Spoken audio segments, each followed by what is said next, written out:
नमस्कार, जय डुग्गर, जय मां बोली। तुस दिक्खा करदे हो गुलिस्तान डोगरी खबरें की ते आऊं मैं तुंदे कन्नै प्रियंका चौधरी। गल करचो जेकर ये कोरोना दे मामले दी ते इक बारी परतियै कोरोना दी दस्तक है जेह्ड़ी ओह् जम्मू कश्मीर च दिक्खने गी थ्होआ करदी ऐ। अमूमन जेह्ड़ा इक आंकड़ा है ओह् दर्ज कीता जा करदा है ते जेकर ये गल करचो पिछले कल्ला दी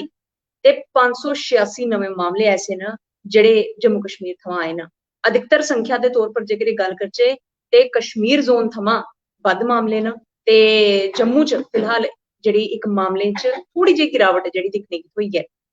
हर इक जोन च हर इक जिले च किन्ने मामले आए न उंदे सारें दे समक्ष रखदी चलां कि कोरोना संक्रमण दी जेह्ड़ी इक जानकारी 2 ब'रे पैह्ले होई ही ओह् कुदै ना कुदै बधदी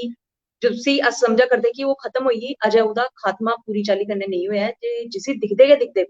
नेशनल हेल्थ मिशन दी तरफों जेह्ड़े आंकड़े थ्होए न ओह् आंकड़े दर्शा करदे न कि 586 मामले जेह्ड़े न ओह् पिछले 24 घैंटे थमां जेह्ड़े न ओह् दर्ज कीते गेदे न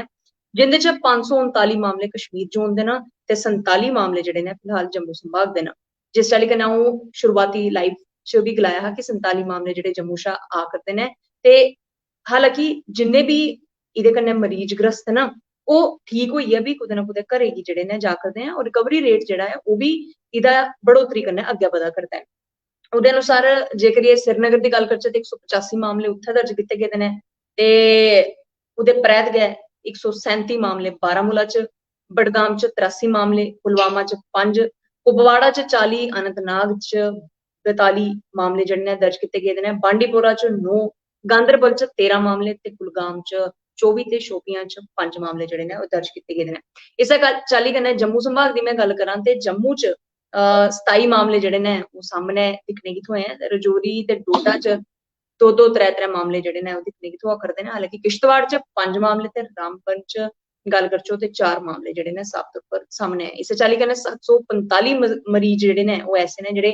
स्वस्थ होइयै जेह्ड़े ठीक होइयै अपने घरै गी जाई चुके दे न ते इस्सै चाल्ली कन्नै जेह्ड़े स्वस्थ मरीजें दा जेह्ड़ा आंकड़ा ओह् 4734 पुज्जी चुके दा ऐ जेह्ड़े अपने घर स्वस्थ होइयै जाई चुके दे न श्रीनगर जिले दी जेकर गल्ल करां ते उत्थै 1310 बारामूला च 1653 जम्मू च 467 बडगाम च 213 मामले जेह्ड़े ऐसे न साबत होए न जेह्ड़े स्वस्थ होइयै अपने घरै गी परतोई चुके दे न ओह्दे शा गै गल्ल करचो जेकर 12 ते 14 ब'रें दे बच्चें दी ते उंदे च बी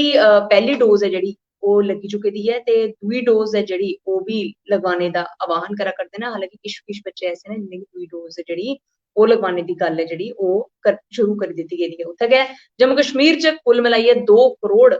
37 लक्ख ते 97 ज्हार ऐसे बच्चे न ऐसे लोग न जिनेंगी एह् कोविशील्ड दा जेह्ड़ा डोज ऐ ओह् दे दित्ता गेदा ऐ यानी कि इस बमारी थमां लड़ने गित्तै पूरे प्रबंध कीते जा करदे न ते इस प्रबंध गित्तै सानू भी कुदै ना कुदै प्रशासन दे कन्नै मुंढे थमां मुंढा मलाइयै चलने दी जरूरत ऐ ते इसी हल्के च नेईं लाओ अपने कश